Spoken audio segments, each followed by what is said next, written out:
J'appelle Mehdi Zakaria, je vous en prie, vous allez dans un instant modérer ce panel qui sera constitué de M. Rabah Hashishi, que je rappelle, Hervé Evonla de Veritas, Rabah Hashishi de BNP Paribas Aljazair et Maître Hind Ben Miloud, avocate spécialisée en droit des affaires. Messieurs, dames, je vous en prie, veuillez prendre place. Vous allez pouvoir poser vos questions en direct. N'hésitez pas à utiliser donc Slido, cette application qui vous permet de poser vos questions et les plus pertinentes seront affichées sur l'écran pour que le panel puisse réagir. Vous avez une bonne assurance, maître? Non, c'est la première fois que je manque d'assurance.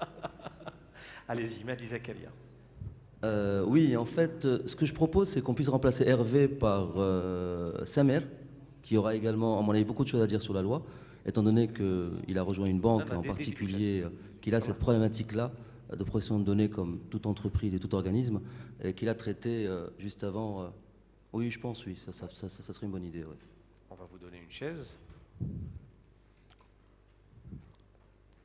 Ça permettrait éventuellement à ceux qui ont des questions à poser sur sa conférence de les poser sur Slido. Donc l'objectif en fait de cette table ronde, effectivement, c'est à la fois de présenter cette loi-là de manière très pragmatique. Loi 1807, 10 janvier 2018. Ce n'est pas un hasard qu'on lance la CSS le 10 juin 2019, un an jour pour jour. Un an s'est écoulé, quels sont les écueils, quel est le retour d'expérience éventuel? Est-ce que les entreprises ont avancé? Est-ce que les entreprises ont mis en place? Est-ce que nous avons des entreprises avec un vrai retour d'expérience? Quelles sont les problématiques éventuelles de cette loi? Est-ce qu'il y a des manquements? Est-ce qu'il y a une avancée en matière de liberté personnelle? L'idée, en fait, avec mes collègues, mes confrères, c'est de pouvoir répondre à toutes ces questions-là, et en particulier sur les aspects techniques, sur les aspects organisationnels, et puis évidemment sur les aspects réglementaires avec Hind Ben Miloud qui nous fait l'amitié d'être présent pendant ces 2 jours. Justement Hind, puisque on parle effectivement de réglementation, on parle vraiment, c'est une loi, c'est ton domaine de prédilection, et puis c'est une loi avec ta passion également, qui est la sécurité, qui est le numérique.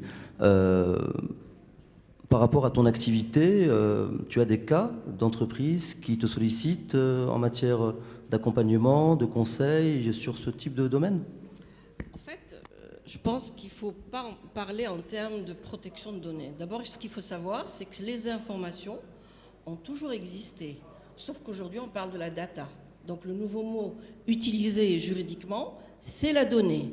Mais il a toujours existé dans les contrats, dans un certain nombre d'ouvrages, la référence à la confidentialité en termes d'information. Lorsque vous signez un contrat, il y a toujours une clause qui indique que les informations échangées entre les parties doivent rester confidentielles. Donc ce n'est pas nouveau. Je voudrais juste préciser quelque chose, ce ne sont pas des nouveaux droits. Ce sont des droits qui existent et qui ont été consacrés par la Constitution. Tous nos textes juridiques parlent de secret, de confidentialité, de respect de la vie privée. La loi de 2000 en parlait, la Constitution de 2016 en fait référence dans son article 46, c'est de ça dont on s'est servi d'ailleurs pour faire le texte sur la protection des données.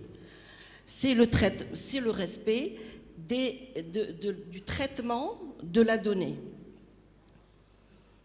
Justement, on a un sondage qui est en train d'être effectué en live par l'assistance. Et c'est très intéressant en fait, et j'aimerais bien qu'on puisse commenter les résultats. Quel est le délai pour se mettre en conformité avec la loi? 1807. Donc Hind, évidemment je te laisserai la primeur, mais on va juste attendre les résultats et voir un petit peu le niveau de connaissance de ce délai qui est un délai extrêmement précis et que j'ai cité dans la présentation de la table ronde. Donc en fait on a potentiellement allez, 40%, presque 38% de personnes qui dorment. Je te laisse en parler. La mise en conformité, j'ai entendu tout à l'heure que vous disiez que pour les grands groupes, c'était extrêmement difficile de se mettre en conformité. quelle est la difficulté en fait? Non, d'abord, c'est respecter le traitement des données, savoir à quelle utilisation ces données vont être. Si c'est à titre commercial, effectivement, il y a des consentements et autres qui sont demandés. Mais normalement, en règle générale, même sans ce texte, il était fait obligation aux entreprises de respecter les informations personnelles. Donc c'est juste aujourd'hui, nous avons un texte spécifique qui vient demander à ces entreprises de respecter. Alors on parle de, n'oubliez pas qu'on parle toujours de traitement des données personnelles de personnes physiques. Or, il n'y a pas que ces données. Il y a les données informatiques d'une entreprise. Il y a énormément de données aujourd'hui qui doivent être respectées et pour lesquelles nous devons évoluer et nous développer. Parce que ça ne suffit pas. Hein. Le texte sur la protection de données a le mérite d'exister. Et nous avons œuvré pour qu'il existe, mais ça n'est malheureusement pas suffisant. Par ailleurs, la mise en conformité. C'est vrai qu'aujourd'hui, nous n'avons pas d'autorité nationale. Et dire qu'on est obligé de faire une déclaration, à qui s'adresser? Justement, avant de parler d'autorité nationale, qui est un sujet à part entière qu'on va aborder dans quelques minutes, la réponse finalement à ce sondage? Et 12 mois. 12 mois. La transition, elle est faite. Effectivement, nous avons 12 mois, 1 an pour être en conformité, mais techniquement, on ne peut pas être conforme puisque l'autorité n'existe pas. Techniquement, mais juridiquement, si. Parce qu'aujourd'hui, même en l'absence d'une autorité nationale, vous avez les règles de droit général qui sont là pour pallier à ce vide. Alors, prenons un exemple. Aujourd'hui, une filiale qui est installée ici, qui a des données personnelles, forcément, elle les transfère à l'étranger. Forcément. Alors, quid? Je ne peux pas faire de déclaration, il n'y a pas d'autorité. Oui, mais il y a les autres articles de la loi qui m'obligent à respecter. À respecter d'abord, de demander le consentement des personnes dont je transfère les données. Il y a un article de cette loi qui dit, par exemple, combien même la société, par exemple, n'est pas là, mais que vous transférez pour des besoins X, je ne vais pas rentrer dans les détails, vous pouvez avoir recours aux représentants de cette entreprise. Prenons l'exemple de Veritas qui a fait toute une présentation. Le fait d'être en Algérie peut, d'une certaine manière, obliger ces sociétés à respecter, en tout cas, au moins, pour la confidentialité, pour le consentement, qui sont des demandes et des obligations pour les entreprises. À charge, une fois que l'autorité est prête, effectivement, de se conformer en demandant soit d'abord de faire des déclarations, puisqu'elles seront systématiques pour tout le monde, et de demander des autorisations lorsqu'elles sont nécessaires. Donc une entreprise qui souhaite se mettre en conformité ne doit pas attendre l'autorité nationale. Absolument, absolument. Donc sans déclaration, sans faire sa déclaration sur les données sensibles qu'elle stocke et les raisons pour lesquelles elle a collecté des données sensibles, donc sans cette déclaration-là, elle doit... Absolument. D'accord. Absolument. Aujourd'hui, la loi est en vigueur.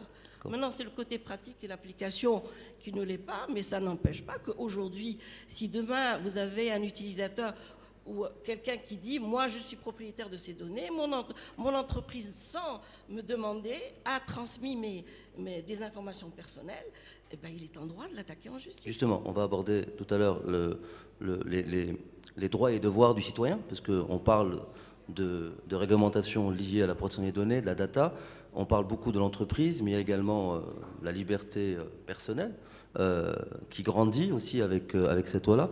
Et ça concerne également les citoyens. Mais avant d'aborder ce sujet-là, j'aimerais bien un peu discuter avec Samir et Rabah sur les aspects techniques et organisationnels. Vous êtes tous les deux dans des grandes banques, vous avez tous les deux une expérience dans le secteur bancaire. On sait qu'à travers le monde, le secteur bancaire est le premier consommateur de cybersécurité, mais lié à leur métier. C'est des financiers, donc forcément on a envie de sauvegarder et de préserver les finances. Concrètement, vous pouvez partager avec nous votre expérience, que ce soit Sur la loi 1807, concrètement dans vos organismes, dans vos entreprises, est-ce que c'est une problématique qui est prise en compte, connue, réfléchie, imaginée, projetée, bref, planifiée? Et si ce n'est pas le cas, ou si c'est le cas, est-ce qu'il y a des référentiels autres, type RGPD, qui sont utilisés, suivis? Voilà, je t'en prie, bien sûr. Merci. Juste une précision. La présentation de tout à l'heure, elle n'existait pas il y a une semaine. Donc c'est avec Mehdi, on a convenu... Oui, t'es gentil, mais tu as fait 99% du travail, voire 99,999% du travail, et c'est une présentation effectivement qui a été faite par la barre en 5 jours, 4 jours. L'idée c'est de coller, l'idée c'est de coller à la réalité du terrain pour pouvoir offrir une présentation qui soit pertinente par rapport à l'actualité d'aujourd'hui et par rapport à l'actualité de l'étranger aussi. On parle d'RGPD, l'objectif c'est de pouvoir voir ce qui se passe ailleurs. La loi 1807 est extrêmement proche de la loi RGPD et voir comment on peut éventuellement ensuite se servir de cette expérience. On n'a rien inventé. J'ai précisé dans mon approche que c'est une analyse technico-juridique, je ne sais même pas si ça se dit, mais c'était une analyse je me suis risqué à faire une analyse juridique, je ne suis pas juriste du tout. Voilà, j'ai essayé de rester... mais c'est très courageux, bien sûr, il faut. J'ai essayé de respecter la syntaxe du texte pour analyser. Ensuite, comment associer ça, d'une part, et à l'organisation, à la gouvernance, et à l'aspect technique aussi. La mise en conformité telle qu'elle est dictée par la loi, ce n'est pas quelque chose de très simple. Certaines choses ne sont pas natives dans nos systèmes. Donc il faudra s'adapter. Pour un non-juriste ou pour un technicien? Non, je parle plutôt sur l'aspect technique et organisationnel. Donc pour un technicien, ce n'est pas simple d'adapter la loi à des projets à part entière. C'est pour ça que moi, dans ma présentation, j'ai appelé ça un programme de mise en conformité. Ce n'est pas un projet de quelques semaines. C'est un programme qui risque de s'étaler sur plusieurs exercices. Ensuite, la loi existe, elle est déjà promulguée. C'est vrai qu'on est obligé d'appliquer la loi. Par rapport aux nouveaux projets, on est obligé, dans notre approche, de commencer à appliquer le Play-based by Design, à appliquer la loi dans nos nouveaux systèmes. On les héberge systématiquement ici, on fait attention à l'aspect protection de données. Ensuite, dans mon analyse juridique, peut-être que je me trompe, il y a bien de nouvelles fonctionnalités et de nouveaux droits qui n'existaient pas. Le consentement, c'est un nouveau droit. Le consentement, ce n'est pas juste cliquer OK à agréer, c'est le fait de le diffuser, c'est le fait de l'archiver et de l'enregistrer, parce qu'aujourd'hui, on sera comptable vis-à-vis de la justice. On doit pouvoir prouver, quand on a des centaines de milliers de clients, ce n'est pas évident, c'est techniquement beaucoup de travail. Donc les 12 mois, c'est vrai que la loi parle de 12 mois. C'est pour ça que les gens ont attendu 12 mois. Est-ce que finalement, on ne peut pas simplifier, si on peut le simplifier cette loi-là, en disant finalement, c'est ce qui existait de manière constitutionnelle et sur d'autres lois, en utilisant le numérique, en utilisant les moyens de communication. Est-ce que cette loi-là n'a pas apporté des précisions sur la protection de la donnée, de la data personnelle, lorsqu'on utilise les moyens informatiques, les moyens de communication pour la récolter, et donc pour la stocker, etc. On simplifie, on va aller vers le plus simple, mais on doit prioriser d'abord. Dans l'approche, j'avais parlé aussi de priorisation. On doit prioriser par rapport à ce qui est le plus risqué, où il y a le plus de risques, où il y a le plus d'impact juridique principalement. Ensuite, certains projets ne sont pas, généralement, les grandes entreprises ont des systèmes d'information complexes avec plusieurs pétales, etc. Ce n'est pas évident de se mettre en conformité en si peu de temps, il ne suffit pas de se décider. C'est pour ça que sur la première tâche des 13 domaines à préciser, j'avais parlé de gouvernance. Dans certaines entreprises, aujourd'hui, il y a des structures qui sont créées avec 4-5 personnes qui ne font que de la data aujourd'hui. Donc, il y a une préparation organisationnelle, il y a une gouvernance à mettre en place, il faut embarquer le management qui doit valider tous ces principes-là. Ensuite, c'est du travail technique destiné au DSI sur le programme de mise en conformité. Si vous avez remarqué, à chaque fois je revenais, mise à niveau du système d'information, mise à niveau du système d'information. Il y a un impact direct sur le système d'information. Il y a un impact direct sur plusieurs de la donnée. Et c'est quand même un impact quand même très large. Est-ce que ça veut dire, avant que je fais intervenir Samuel, est-ce que ça veut dire concrètement, parce que c'est un projet qui est structurant pour l'entreprise, c'est un projet qui est engageant pour l'entreprise, on parle de peine de prison, je ne sais pas si tu peux en parler un petit peu. Bon, je vais quand même rassurer les entreprises. La mise en conformité n'est pas simplement le temps que vous allez mettre à mettre en conformité vos systèmes d'information. Non, Juridiquement, on va vous dire, monsieur, attention, vous utilisez de la donnée. Est-ce que vous avez eu d'abord le consentement des parties? 2, est-ce que vous avez déclaré cela? C'est ce qu'on va vous demander en priorité. Le système des autorisations va requérir un certain nombre de conditions. Pourquoi? Parce que je vais utiliser cette donnée pour la commercialiser, pour en faire un site marchand, pour faire un certain nombre de choses. Là, oui, on va rentrer. Moi, je suppose que c'est vrai que nous, aujourd'hui, dans notre système, les lois apparaissent, c'est formidable, nous avons un arsenal juridique extraordinaire, mais les textes d'application ne sont pas toujours... efficaces. Non, ils ne sont pas du tout existants pour la plupart d'entre eux. Donc on a un flottement. Mais non, contentons-nous simplement de mettre les premières conditions qui sont demandées et qui sont réalisables. À charge après pour ces grandes entreprises, parce qu'on ne s'adresse pas qu'aux grands groupes, on s'adresse aussi aux petites et aux moyennes. Les abus existent dans les petites PME, dans les moyennes entreprises, où effectivement on va être obligé de respecter un certain nombre de choses. Voilà, moi je pense que c'est ça. Il ne faut pas qu'ils aient peur.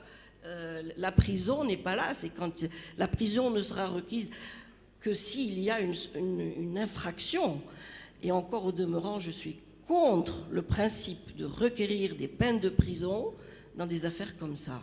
Il n'y a rien de plus dissuasif que de sanctionner, comme ils l'ont fait dans le RGPD, à l'argent. Ou comme les États-Unis, avec la même loi aux États-Unis, bien sûr. Enfin, les États-Unis, c'est discutable parce que leur texte, on va en parler. On peut en parler, oui, c'est les amendes. On doit en parler, mais c'est effectivement les sanctions financières qui sont dissuasives. Samir, s'il te plaît, toi qui as une expérience 15-20 ans dans le secteur bancaire, tu as suivi un certain nombre de projets, tu es RSSI aujourd'hui, est-ce que c'est une problématique qui doit être prise en compte par le RSSI seul? Est-ce que c'est une problématique qui doit être prise en compte par la direction générale avec les différents métiers d'entreprise? Comment concrètement, dans ton entreprise, cette problématique, cette réglementation est prise en compte? En fait, comment j'avais procédé, c'est en fait d'associer tout le monde. C'était lors d'un CODIR, donc la loi venait d'être promulguée. On a abordé le sujet. Une première lecture, c'était l'équipe juridique. Donc c'était un regard légal et réglementaire. Après, bien sûr, il y a eu le top management qui s'est intéressé par rapport à ça. Puis il y a eu l'aspect technique. Donc, et c'était le RSSI qui a pris en charge. Donc il y avait des actions à mettre en place techniques, mis à part la création de l'autorité. Donc on peut protéger l'information techniquement parlant. Concrètement, tu peux donner des exemples? J'y arrive. Au fait, déjà, on avait cette problématique-là par rapport au secteur bancaire. Il y a le règlement de la Banque d'Algérie relatif à la loi et la monnaie. Donc on parlait déjà du secret professionnel. Donc on interdisait clairement tout employé de la banque, même au top management, de divulguer des informations concernant la banque. Et généralement, le secteur financier et banque, on traite que ça. C'est de la donnée personnelle. Donc techniquement, on peut aborder le sujet. Au fait, parmi le SMSI, on a la lutte contre la fuite et la divulgation de l'information. On a plusieurs solutions qui le font, le DLP, l'encryption, la data classification.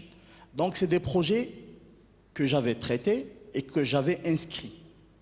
Il y a eu même des acquisitions, il y a eu un lot qui a été budgétisé pour cette année. Parlons de l'encryption par exemple. Donc pour la protection de la donnée, en gros, on peut le gérer techniquement. Et pour la protection de la donnée personnelle, il y a plusieurs dispositifs. Il y a le volet technique, il y a aussi le volet organisationnel. Et j'ai apprécié tout à l'heure la présentation. Monsieur Hachichi, il a fait un focus sur la formation et la sensibilisation. Je trouve que c'est excellent. Donc, en fait, dès qu'on a un client, on peut, dans le contrat, inclure des clauses. Des clauses par rapport à l'accord du traitement de la donnée personnelle ou du transfert de la donnée personnelle, mais aussi de la formation, de la sensibilisation et aussi de la protection de ces codes d'accès.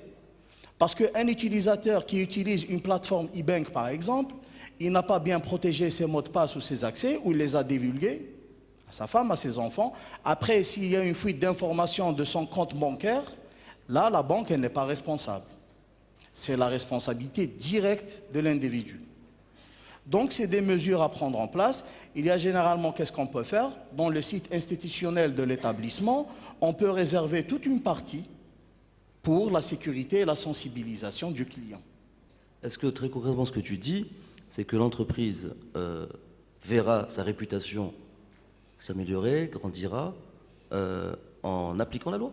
C'est clair. Au fait, là, on parle de la donnée personnelle. Je pense tous les membres ici présents dans cette salle vont réagir très très mal s'ils voient sur le net leur adresse, leur groupe sanguin, leur date de naissance, leur salaire, leur relevé de compte bancaire. Là, on parle de la donnée personnelle.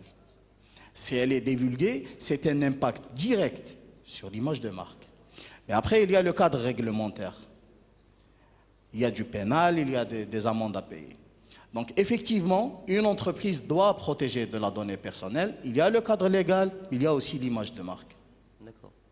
Si tu parles à l'instant de données personnelles, tu as donné quelques exemples de données personnelles. Si on revient j'allais dire, au vrai bénéficiaire de cette loi-là, d'après moi, qui est le citoyen, la société, on en a parlé, l'image de marque, être conforme à ce qui se fait un peu partout dans le monde depuis quelques années, donc c'est bien. On fait un bond en avant, même s'il y a des choses qui manquent dans la loi, et on va l'aborder dans quelques instants. Mais si on parle de ce bénéficiaire qui est nous, en fait, qui est vous, qui est moi, le fait de se dire finalement, lorsqu'on me demande de la donnée, quelle que soit la donnée, et quelle que soit l'activité pour laquelle je vais donner cette donnée-là, j'ai un droit d'accès à la donnée, j'ai un droit de modification à la donnée, et je dois être consentant de ce qui va être fait de cette donnée-là. Prenons le basique du basique, c'est recevoir un mail massif, donc recevoir du mass mailing. Jusqu'à cette loi-là, et on le voit, on est tous concernés. On recevait des mails alors qu'on n'avait pas sollicité de recevoir ce mail-là. À partir de cette loi-là, on n'a plus le droit de recevoir, en tout cas l'entreprise n'a plus le droit d'envoyer un email sans le consentement de ce citoyen-là, avec tout ce qu'on connaît. Vous avez tous fait des inscriptions sur des sites étrangers, et depuis le RGPD de l'année dernière, il y a un certain nombre d'éléments qui ont été modifiés, et on vous demande de manière très explicite votre consentement. On vous le demande souvent plusieurs fois parce que les sanctions sont lourdes, et croyez-moi, on pourra en parler tout à l'heure, il y a eu des sanctions déjà en Europe sur des grandes entreprises par rapport au RGPD. Donc si on revient aux citoyens, concrètement, qu'est-ce qu'ils gagnent? Est-ce que pour toi c'est une avancée Absolument, c'est une avancée démocratique? Alors là, je suis un peu mitigée. Pourquoi? Parce qu'il ne faut pas oublier qu'il y a aussi les données publiques. Que constituent ces données publiques? Ce sont des données personnelles. Parlons d'un recensement. Qu'est-ce que nous savons? Justement, définissons, qu'est-ce que c'est qu'une donnée publique? Qu'est-ce que public? Ça veut dire que c'est l'État qui gère ces données-là. Mais il les a recensées à partir de quoi? À partir de données personnelles, sur des informations personnelles. Juste excuse-moi, évidemment, vous avez vu le sondage, on répondra à ce sondage-là juste après, donc votez et répondez massivement pour qu'on puisse avoir des résultats les plus fins. Excuse-moi, Hind. Je t'en prie. Et donc, à partir de ce moment-là, lorsqu'il y a recensement, est-ce que nous, citoyens, nous savons où vont ces informations? Nous ne le savons pas. Nous ne le savons pas aujourd'hui. Alors, c'est un peu ce que pose comme problème la donnée en termes de propriété. Qui est propriétaire de la donnée? Est-ce que c'est moi? Oui, ça me concerne parce qu'il y a mon nom, mon prénom, ma date de naissance, mon adresse. Ce sont ce qui m'identifie. Mais il y a d'autres données qui sont importantes et qui sont recensées au niveau de nos sécurités sociales. Est-ce qu'il y a la confidentialité? On nous dit qu'il y a la confidentialité. Mais malheureusement, je suis avocate. Il m'est arrivé de voir le client arriver avec des informations qui sont tout à fait personnelles et qui sortent des banques, qui sortent de la sécurité sociale et qui sortent des administrations. Alors qu'on me dise, je veux bien qu'on me dise tout est protégé, mais j'ai des doutes. J'ai des doutes et il y a un travail en plus de la protection des données personnelles, c'est formidable, c'est très bien. puisqu'on intègre les données sensibles, les données interdites. On ne peut pas échanger des données sur un individu qui a été condamné, 10 ans après, à prescription. Mais malheureusement, les banques ont parlé du secret confidentiel, du secret. Et ça, c'est très important. Ce sont des notions qu'on doit approfondir en ce qui nous concerne pour les données publiques. Il n'y a pas que le texte sur la protection de données qui est suffisant. Il y en a d'autres. On parle d'attaque, on parle de beaucoup de choses, mais il y a aussi un autre travail qui doit être fait par les citoyens. Celui de savoir que lorsqu'ils vont sur Internet, ils laissent des traces, et c'est leur identité numérique. Et ces traces-là, j'ai vu la réponse, vous arrive-t-il de communiquer des données personnelles sur Internet? Mais oui, je pars en vacances pendant 15 jours, ma villa est vide, venez cambrioler. C'est ce genre de données Anodine, et ce sont des informations sur vous qui aujourd'hui, il doit y avoir effectivement une prise de conscience et des formations.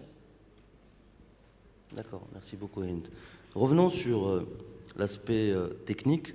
C'est mon péché mignon, donc je vais parler un peu technique avec mes collègues. Si on doit se projeter sur 6 à 12 mois pour une entreprise de taille moyenne, concrètement, quelles seraient les briques à mettre en place pour avoir une conformité à cette loi-là et pouvoir rassurer notre consommateur, notre client, nos salariés, les salariés sont concernés également, il ne faut pas les oublier, nos fournisseurs, qui nous communiquent également de la donnée personnelle, qu'on est bien conforme à cette loi-là et qu'on protège leurs données personnelles. Tu veux commencer là-bas? Samir a bien expliqué la chose. Il y a déjà un travail de fond, je l'ai dit aussi dans ma présentation, qui est fait par les équipes SSI. Il y a une couche de protection des actifs informations et data qui est déjà gérée. Donc il y a déjà la protection de la data. Ce qu'apporte la loi en plus, c'est la protection de la donnée personnelle dans le cadre de traitement automatisé principalement. Et c'est ça le risque. Le risque est là. Le risque n'est pas qu'on donne ces données personnelles à un organisme pour qu'il soit archivé, mais le risque est dans le traitement que peut faire cette entreprise avec ces données personnelles. Le transfert de ces données-là à un tiers, voilà. etc. Donc aujourd'hui, les mesures spécifiques par rapport à la mise en conformité sont sur l'aspect technique, dans l'aspect SSI, mais il y a déjà une bonne couche qui normalement est mise en place, mais ils sont surtout sur l'inventaire, la classification et la cartographie de ces données-là. L'inventaire, la classification aussi des processus de traitement, qu'il faut les identifier. Et c'est tout un travail. Donc si je comprends bien, là-bas, tu es en train de dire qu'on ne peut pas être conforme à cette loi et il ne faut pas lancer des projets techniques, c'est-à-dire d'installation de solutions, si on n'a pas une cartographie, on n'a pas classifié ces données, on n'a pas localisé ces données, on ne sait pas concrètement quelle est cette donnée-là qu'on essaie de protéger. C'est ça que tu dis. C'est un préalable. Mais en plus de ça, il y a déjà quelque chose qui est fait. Donc le RSSI, le responsable de la mise en conformité de données personnelles, doivent travailler en commun. C'est le cas chez nous. La donnée personnelle, on ne peut pas la traiter, la sécuriser si elle n'est pas identifiée. Il y a un aspect aussi de délai de rétention, par exemple. Il faut identifier toutes les données dans les délais où les délais sont dépassés, parce qu'il faut les supprimer. Et c'est énorme. Je donne juste un exemple, une notice de confidentialité. Pour avoir rencontré beaucoup de DSI ou d'RSSI, je ne connais personne, et je vous pose la question à vous deux, qui prendrait la décision un jour de dire « j'ai une donnée qui a expiré, je la supprime ». Non, je sais qu'il faut le faire et je suis d'accord avec ton point de vue.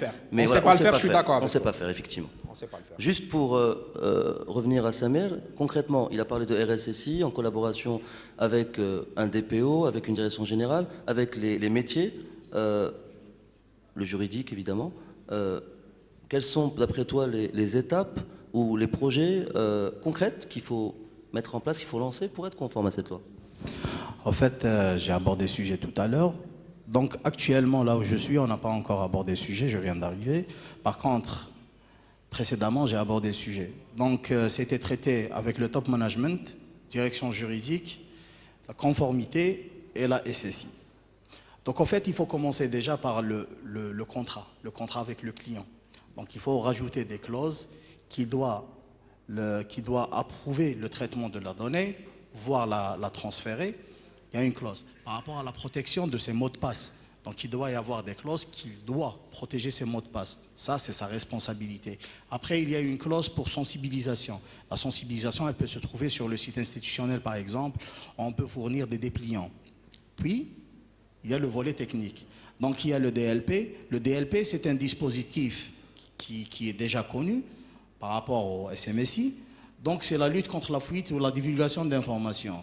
Donc, effectivement, si on a un traitement automatisé, le DLP permet, par exemple, de mettre une règle, et il fait de l'OCR, par exemple. Si jamais un document ressemble à 20%, ne serait-ce que 20% à un document d'origine, il sera interdit d'être imprimé, d'être copié, d'être envoyé par mail, d'être envoyé par un FTP. Ça, c'est le DLP, effectivement. Ça, c'est le DLP. Là, c'est une mesure technique très connue par les techniciens. On parle de la data classification. Effectivement, la data classification, c'est un dispositif technique. Donc, on va identifier la donnée et on va la classifier par rapport à sa sensibilité. Est-ce que c'est une donnée publique? Est-ce que c'est une donnée interne ou confidentielle, voire secrète? Dès qu'on fait la data classification, le DLP prend le relais. Il nous reste d'autres mesures, c'est l'anonymisation des bases de données. Donc, l'anonymisation des bases de données, ça, c'est un dispositif technique. Les administrateurs, ou bien les DBA, ou bien les informaticiens, n'ont pas à connaître ce qu'il y a dans la base de données. Elle est anonymisée. Donc là, je préfère... Tu parles de la DSI. Ben oui. D'accord, tu parles de ceux qui sont présents aujourd'hui. Ben oui. Au fait, l'information, on doit identifier déjà, si on fait de la data classification, on doit identifier le owner, le propriétaire. Un informaticien, il n'est pas propriétaire de l'information. Il est propriétaire... De la donnée qu'il crée, lui. Exactement. Il est propriétaire du serveur, de la base de données, du switch, du routeur. Mais de la donnée elle-même, non, elle doit être anonymisée. De la donnée qu'il crée, lui. Les mails qu'il envoie, il en est propriétaire. Oui. Les procédures qu'il crée, il en est propriétaire. C'est exactement ça. Donc il est également, d'une certaine manière, la DSI est d'une certaine manière un métier à part entière, mais uniquement propriétaire de ses propres données. Pas propriétaire des données personnelles ou métiers. autres données. Okay. Par exemple, ces données qui ne sont pas personnelles, on peut juste aborder le sujet. Si une donnée qui concerne l'entreprise, si une donnée secrète, je ne sais pas, c'est par exemple, ou confidentielle, un compte rendu d'audit ou de l'inspection, il ne doit pas être divulgué. C'est maximum 5 personnes qui doivent connaître le contenu du rapport. Donc là, on est dedans, c'est une donnée confidentielle. L'informaticien n'a pas à le savoir. Par exemple, les fiches de paie. Une fiche de paie, l'informaticien n'a pas à savoir quelle est la fiche de paie de l'ensemble des employés. Et là, on peut y remédier techniquement. Il y a des dispositions techniques. En dehors du cadre organisationnel. D'accord. En fait, si je... Bien sûr, Hind. Justement sur ces informations et ces données que détiennent les RSSI et les DSI, j'ai beaucoup vu les obligations dans l'entreprise avec le client, mais j'ai très peu vu de chartes informatiques signées par le RSSI et le DSI. Excusez-moi, messieurs, mais j'ai eu beaucoup de cas où l'informaticien ou le directeur est parti avec toutes les informations de l'entreprise. Très souvent, lorsqu'il détient, c'est un patrimoine, c'est une manne financière. Et dès lors où il y a un litige entre le directeur, le patron, l'employeur, peu importe, la réaction du DSI ou du RSSI, il s'en va, il emporte tous les fichiers et il ne laisse rien à l'entreprise. Alors moi, juriste, je dis à chaque fois, il faut que les entreprises aient conscience que ce sont des personnels qui ne vont peut-être pas forcément rester des années et qu'il est important de signer des contrats avec aussi les ingénieurs informaticiens, avec les DSI et les clauses de confidentialité et le risque qu'ils encourent s'ils prennent ce qui ne leur appartient pas. Je suis d'accord avec toi, mais tu prends Snowden, il avait signé un contrat. C'était un sous-traitant qui avait signé un contrat avec la NSA. Alors, Snowden a révolutionné par ses révélations la cybersécurité telle qu'on la connaît aujourd'hui.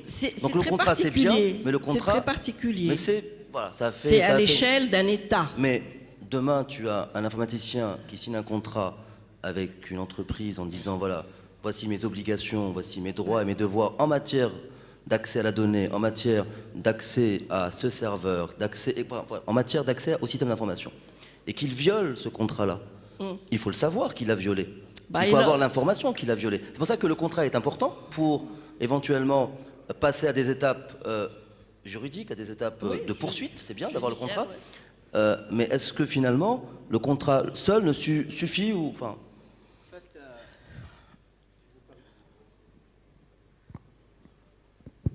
Voilà, si vous permettez, je suis tout à fait d'accord. Il y a l'aspect légal. Madame, on fait signer des chartes d'utilisation et d'administration système d'information. Donc l'utilisateur lambda, il signe et les administrateurs signent. Généralement, c'est le premier document concret. On est sensibilisé par rapport à ça. Et j'étais le premier collaborateur de l'entreprise à avoir signé ce document que j'ai créé. en tant que RSSI? En tant que RSSI, le DSI lui-même, il a signé. Là, il n'y a pas de problème. Par contre, je ne sais pas si je fais de l'ancienne école ou de la nouvelle école. De l'excès de zèle peut-être? L'excès de zèle peut-être. C'est vrai qu'on signe des contrats. Mais honnêtement, moi, en ma qualité de RSSI, c'est simple, je suis le garant de la sécurité des systèmes d'information au sein d'une entreprise. On orchestre et on collabore. Mais s'il y a problème, c'est le RSSI qu'on voit. Ce n'est pas le DSI, ce n'est pas l'opérateur. Et après, on doit être en mesure, pour répondre à un incident de sécurité des systèmes d'information, une fuite ou divulgation d'informations, c'est un incident de sécurité des systèmes d'information. On doit avoir les mesures techniques pour prouver, voire pallier à tout ça. En fait, moi, c'est pas de ça dont je parle. Ça, effectivement, c'est une responsabilité qui peut être partagée. Et encore, il peut y avoir des cas de force majeure. Mais je pense que je parle de l'informaticien qui s'en va avec les fichiers. Voilà, c'est surtout ça. Et moi, je voudrais juste, pour terminer, en tout cas en ce qui me concerne, je voudrais qu'on profite de ce genre de rencontre pour attirer l'attention sur l'urgence d'avoir d'abord un CERT, le réactiver, on l'a, de réactiver, c'est très important pour les alertes, et surtout mettre en place une agence nationale de sécurité informatique pour mettre en place les stratégies. Et c'est celle-là qui va commencer à nous donner comme on dit, le modus pour travailler. Les textes de loi existent, mais bon, ça n'a pas été mis en place. Le CERT. Oui, non, l'agence. Enfin, non. Ça n'a pas été voté, ça n'a pas été promulgué. Ça n'a pas été, oui, mais pour moi, ça n'existe pas. Donc aujourd'hui, malheureusement. Aujourd'hui, la priorité, c'est celle-là. La protection, c'est très bien. Ça a le mérite d'être là et de pouvoir commencer à travailler, mais il y a tout le reste qu'on doit peaufiner. On doit voir l'intervention de tout ce qui est numérique comme une stratégie du pays, un plan de développement. Voilà, merci. Merci Hind. Tu veux rajouter deux mots? Oui, je voudrais juste revenir au texte de loi, parce que je pense qu'on est un peu... Revenir, pardon? Au texte de loi. Le texte de loi reste très générique dans son approche. Quand on voit le règlement RGPD par rapport à notre règlement, le nôtre, il est très générique. C'est-à-dire qu'il y a un grand travail qui attend l'autorité de régulation. Par exemple, sur les aspects approche, méthode à effectuer, mécanisme de pseudonymisation, anonymisation, il y a beaucoup de mécanismes qu'il faut définir et préparer. Et puis les moyens de contrôle. Voilà, les moyens de contrôle, les fiches de contrôle, les fiches d'impact aussi, tout ça doit être mis dans un délai, dans le contexte où l'autorité n'est pas encore créée, dans le contexte où on aura 12 mois à se conformer, dans le contexte où cette autorité, une fois créée, elle a tellement de choses à faire en très peu de temps, je pense beaucoup de choses nous attendent. Voilà, donc autant commencer le plus tôt possible. Merci beaucoup. Juste avant de clôturer, en fait, si je résume un petit peu tout ce qui a été dit pendant ces 40-45 minutes, Samir sur l'aspect technique réglementaire, Hind sur l'aspect réglementaire, même si elle veut aller sur l'aspect technique, c'est sa passion aussi, et à la base sur un peu les trois aspects, organisationnel, technique et réglementaire. En fait, il faut revenir au basique, en fait. Les lois existaient déjà, la Constitution sacre ce type de droit fondamental. Sur la partie technique, tu disais qu'il y avait des choses qui existent, donc il fallait s'appuyer sur des fondations existantes. Et puis finalement, tu disais finalement il y a des principes techniques à mettre en place qui sont assez simples. Donc finalement, on revient à de l'hygiène informatique. Revenir à du basique, ne pas aller sur des solutions extrêmement évoluées, sur des organisations extrêmement évoluées, partir sur vraiment de l'hygiène, revenir à du B à bas. Il y a des briques essentielles à mettre en place. Ça se gère en mode projet, donc il y a une équipe projet à définir.